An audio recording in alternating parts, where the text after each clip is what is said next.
Hey, second graders. It's me, Mr. Silva, and it's this book, Flora and Ulysses. And we're on chapter 64. We're so close. I can hardly stand it. So, as you recall, Ulysses visited Dr. Meacham, and Dr. Meacham was about to give Ulysses some crackers with sardines on them, because that's what her late husband would give to her. Chapter 64, a miracle. Flora was on the side of the highway. There were, she had discovered, all kinds of ridiculous things strewn along the side of the road. Shoes, for one thing, and balled-up knee-high stockings, and polyester slacks, baby blue ones with a permanent crease. Did people undress as they drove down the road? There were metal objects, hubcaps, a pair of rusty scissors, a spark plug, and there were truly inexplicable things. For instance, a plastic banana glowing a bright and unreal yellow in the dark. That one was interesting. Flora bent down to examine it more closely. "What are you doing?" said William Spiver. He stopped, too, because she was attached to him, and he was attached to her. Which is to say that William Spiver and Flora Belle Buckman were, unbelievably, still holding hands. I'm looking at a banana," said Flora.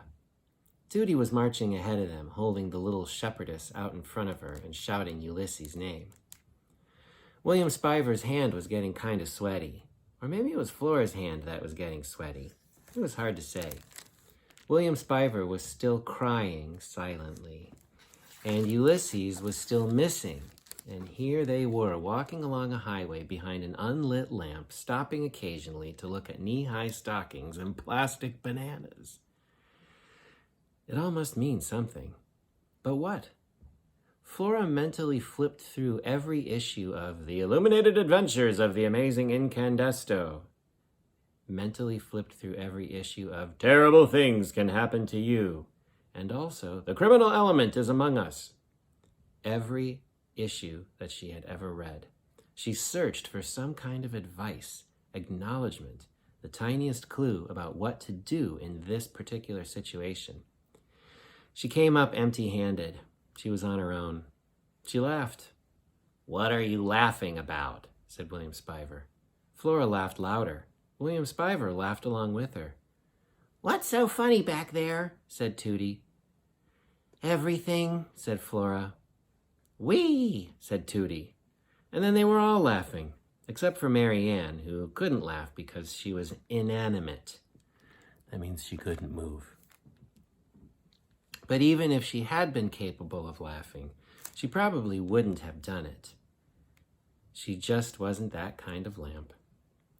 They were all still singing when the temporarily blind William Spiver stepped on the cord of the little shepherdess and tripped.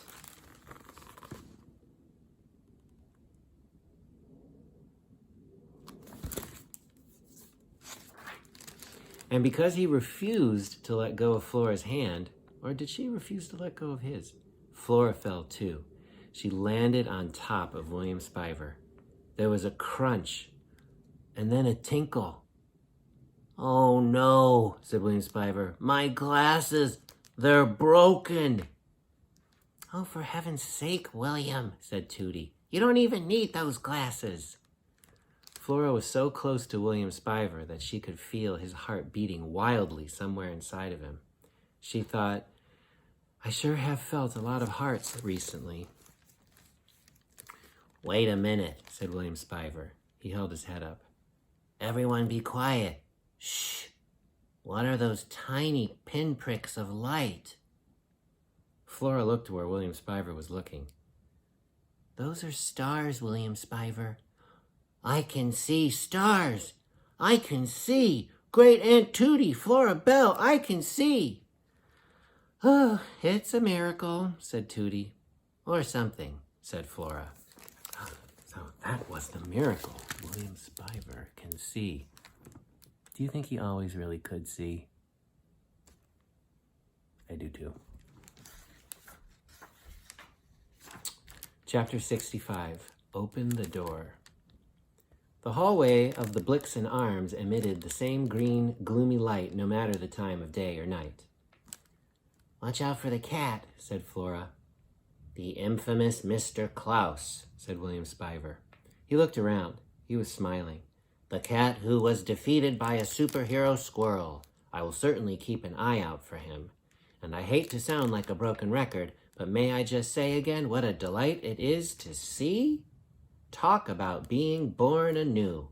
Nothing will ever escape my notice again." "Oh, goody," said Tootie. "I'm not kidding," said Flora. "Mr. Klaus could be anywhere." "Yes," said William Spiver. "My eyes are open. They are open indeed." "Knock again," said Tootie. Flora knocked again. Where could her father be in the middle of the night? Had someone kidnapped him too? Was it kidnapping if it was an adult? Or was that adult napping? George Buckman napping? And then she heard her father laugh. But the laugh wasn't coming from his apartment.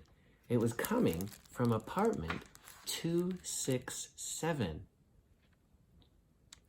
"Dr. Meacham," said Flora. "Who?" said William Spiver. "Dr. Meacham." "Knock on that door, quick," said Flora to William Spiver. She pointed, and William Spiver raised his hand to knock just as the door to Dr. Meacham's apartment swung wide. "Flora Belle," said Dr. Meacham, "my little flower, our beloved." She was smiling very big. Her teeth were glowing. Ulysses was sitting on her shoulder. Behind Ulysses and Dr. Meacham was Flora's father. He was wearing his pajamas. His hat was on his head. "George Buckman," said her father, slowly raising his hat to them all. "How do you do?" "Ulysses," said Flora. She said his name like a question, and he answered her. He flew to her. His small, warm, hopeful body hit her with a thud that almost knocked her off her feet. She wrapped her arms, her hands, herself around him. "Oh, Ulysses," she said, "I love you." "So much happiness," said Dr. Meacham. "This is how it was when I was a girl in Blundermeakin. Like this, always opening the door in the middle of the night and finding the face of someone you wanted to see. Well, not always. Sometimes it was the face of someone you did not want to see. But always, always in Blundermeakin, you opened the door because you could not stop hoping that on the other side of it would be the face of someone you loved."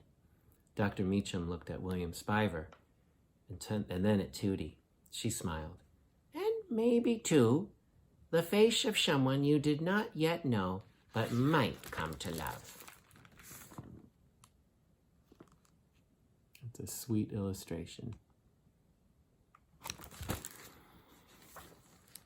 "Tootie Tickum," said Tootie to Dr. Meacham. "It's a pleasure to meet you, and this is my nephew, William. I would shake your hand, but as you can see, I'm in charge of this lamp." "Actually," said William Spiver, "I am her great-nephew, and my name is William Spiver, and I realize that it is early in our acquaintance for me to be revealing such astonishing and deeply personal information, but I must tell you that I was temporarily blind, and now I can see. Also, I feel compelled to say that your face is beautiful to me. In fact, every face is beautiful to me." He turned. "Your face, Flora Belle, is particularly beautiful. Even the sepulchral gloom of this hallway cannot dim your loveliness." Sepulchral gloom?" said Flora.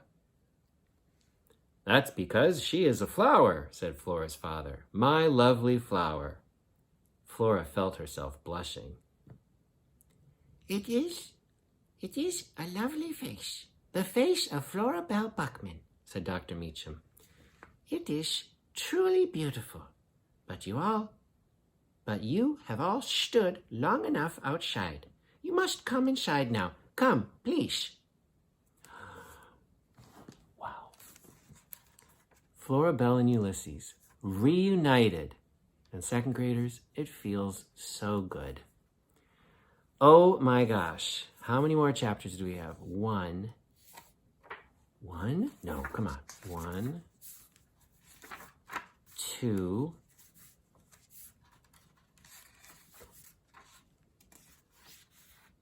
three more four more chapters. Holy cow. Holy cow. The next chapter, chapter 66, has an interesting title. Will you please shut up, William Spiver? Oh, sorry, didn't mean to say the S-H-U-T word. All right, my dears, I hope you have a lovely weekend, and I will see you again on Monday.